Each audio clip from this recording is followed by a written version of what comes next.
এবং রাজনৈতিক দলগুলো যদি সর্বোচ্চ সহযোগিতা করে, তাহলে আমরা মনে করি যে আমরা একটা নতুন বাংলাদেশ গড়তে পারবো। অন্তত পুরোটো কাজ না হলেও আমরা অন্তত ভিত্তিপ্রস্তরটা স্থাপন করে যেতে পারবো। আমি এখানে শহীদ মাসুম মিয়ার ফ্যামিলি মেম্বারদের দেখতে আসলাম, ওনার কবর জিয়ারত করলাম। তো আসলে বাংলাদেশে গত জুলাই আগস্টে যে গণ অভ্যুত্থানে যে যারা শহীদ হয়েছেন তাদের তাদের আসলে আত্মত্যাগের বিনিময়ে আসলে আমরা আজকে দায়িত্বে আছি।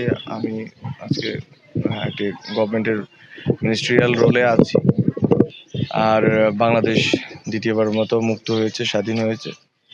তো আসলে আমি মনে করি যে আসলে আমাদের যেই ঋণ আছে শহীদদের প্রতি, এটা আসলে আমরা শোধ করতে পারবো না, কিন্তু আমরা তাদের সাথে সম্পর্কটা রক্ষা করতে পারি, তাদের পরিবারের সাথে সম্পর্কটা রক্ষা করতে পারি।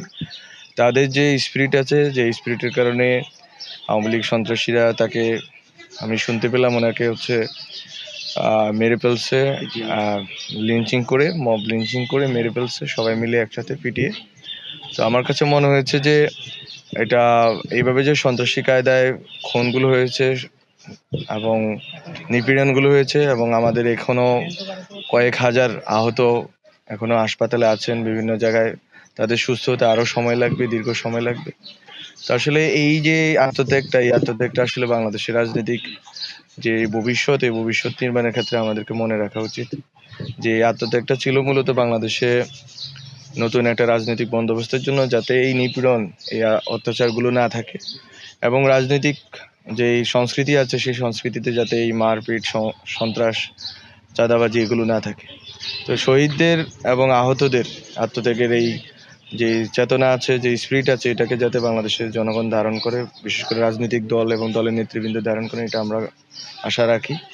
এবং আমরা জানি এই যারা শহীদ হয়েছেন, আহত হয়েছেন, এখানে যারা অপরাধী আছে তাদের বিচার কার্য শেষ করে যেতে পারি। পুরোটা হয়তো শেষ করা সম্ভব না, বিচার কার্যের আমাদের যে আদালতের যে বিচার প্রক্রিয়া আছে, এই বিচার প্রক্রিয়াটা অনেক দীর্ঘসূত্রিতার। যে আমরা চেষ্টা করব ট্রাইব্যুনাল এবং আরও বিভিন্ন মাধ্যমে যেখানে যেখানে মামলা হয়েছে আমরা চেষ্টা করব মামলাগুলোকে চালিয়ে যাওয়ার, এবং শহীদ পরিবারগুলো যাতে বিচার পায় এটা নিশ্চিত করার চেষ্টা করব। এবং শহীদদের আকাঙ্ক্ষার যে বাংলাদেশ, এটা নির্মাণের জন্য আমাদের বর্তমান অন্তর্বর্তীকালীন সরকার যে চেষ্টাগুলো চালিয়ে যাচ্ছে, আমরা মনে করি বাংলাদেশের জনগণ এটার সাথে আছে, এই স্পিরিটের সাথে আছে এবং আমাদের সাথে আছেন। এবং রাজনৈতিক দলগুলো যদি সর্বোচ্চ সহযোগিতা করে এবং সদিচ্ছা প্রকাশ করে সবাই মিলে, তাহলে আমরা মনে করি যে আমরা একটা নতুন বাংলাদেশ গড়তে পারবো। অন্তত পুরোটো কাজ না হলেও আমরা অন্তত ভিত্তিপ্রস্তরটা স্থাপন করে যেতে পারবো, এবং শহীদদের আত্মত্যাগের বিনিময়ে যে নতুন বাংলাদেশের স্বপ্ন, তারাও হয়তো দেখেছেন, মৃত্যুর পূর্বে হয়তো ভেবেছেন যে বাংলাদেশে ওনাদের আত্মত্যাগের বিনিময়ে হাসিনার বিদায় হবে এবং নতুন বাংলাদেশ হোক।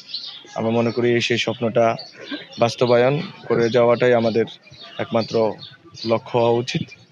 তো আমি আজকে ওনার কবর জিয়ারত করলাম, এবং আমি আশা রাখি যে বাংলাদেশে যেখানে যেখানে শহীদ ফ্যামিলি আছে তারা সুরক্ষিত থাকবেন এবং তারা মানুষের সম্মান শ্রদ্ধার মধ্যে থাকবেন, এবং যারা আহতরা আছেন তারা দ্রুত সেরে উঠবেন এবং বাংলাদেশ বিনির্মাণের ক্ষেত্রে তারা তাদের বুদ্ধি, প্রজ্ঞা, শক্তি দিয়ে ভূমিকা রাখবেন, এবং আমরা বাংলাদেশের জনগণকে সাথে পাবো আমাদের যে যতটুকু সময় আমরা আছি।